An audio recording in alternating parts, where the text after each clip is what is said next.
Hello hates അമ്മൂലേക്ക് എല്ലാവർക്കും സ്വാഗതം. അപ്പോൾ ഇന്ന് നമുക്കൊരു ക്യാരറ്റ് ഡേറ്റ്സ് കേക്ക് ഉണ്ടാക്കാം. അതിന് വേണ്ടിയിട്ട് ഡാർക്ക് ചോക്ലേറ്റ് മെൽറ്റ് ചെയ്യുക, പാലൊഴിക്കുക, ഗ്രേറ്റ് ചെയ്ത് ക്യാരറ്റ് ഇടുക, ഈത്തപ്പഴം ഇടുക, പിന്നെ 1 ടേബിൾ സ്പൂൺ നെയ്യും 2 ടേബിൾ സ്പൂൺ സൺഫ്ലവർ ഓയിലും കൂടെ ഒഴിക്കുക. മറന്നുപോയി കാണിക്കാൻ, വിട്ടുപോയി. പിന്നെ ലേശം പഞ്ചസാരം കൂടെ ഇട്ടതിന് ശേഷം തീ അങ്ങോട്ട് ഓഫ് ചെയ്യുക. പിന്നെ അതിലേക്ക് കുറച്ച് അരിഞ്ഞ് വെച്ചിരിക്കുന്ന പഴം ഇട്ട് കൊടുക്കുക.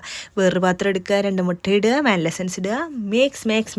നേരത്തെ മാറ്റി വെച്ചിരിക്കുന്ന ആ മിക്സ് എടുത്ത് പാലും കൂടെ കലക്കി കറക്കി അടിച്ചെടുത്തതിന് ശേഷം നേരത്തെ അടിച്ച് വെച്ചിരിക്കുന്ന മുട്ടയ്ക്കകത്തോട്ട് ഒഴിച്ച് കൊടുക്കുക. അത് അങ്ങോട്ട് മാറ്റി വെച്ചതിന് ശേഷം ഡ്രൈ ഇൻഗ്രീഡിയൻസ് എന്ന് പറയുന്ന wheat powder, cocoa powder, baking powder. Wheat പൗഡറാണ് ഇതിൻ്റെ മെയിൻ ഹെൽത്തി ഐറ്റം.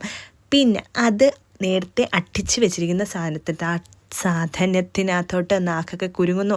പിന്നെ ഇത് അങ്ങോട്ട് അരിച്ചരിച്ച് ചേർത്ത് കൊടുക്കുക. പിന്നെ മിക്സിംഗ് ആണ് ഇതിൻ്റെ മെയിൻ പരിപാടി. ബേക്കിംഗ് ചെയ്യുന്നവർക്ക് അറിയാമായിരിക്കും, ഇത് വളരെ ശ്രദ്ധാപൂർവം ചെയ്യേണ്ട കാര്യമാണ്. അത് ചെയ്തതിന് ശേഷം നമ്മൾ ഡെക്കറേഷന് വേണ്ടിയിട്ട് ഇടയ്ക്കിടയ്ക്കൊന്ന് കടിക്കാൻ വേണ്ടിയിട്ട് വാൾനട്ട്, ബദാം, അണ്ടിപ്പരിപ്പ് കയ്യിലുള്ളതൊക്കെ അങ്ങോട്ട് ഇട്ട് കൊടുക്കുക. പിന്നെ ഇത് കപ്പ് കേക്ക് മാത്രമല്ല, നമുക്ക് അല്ലാത്ത രീതിയിൽ ഉണ്ടാക്കാം. വളരെ ടേസ്റ്റി ആയിട്ടുള്ളൊരു കേക്കാണ്. എല്ലാവരും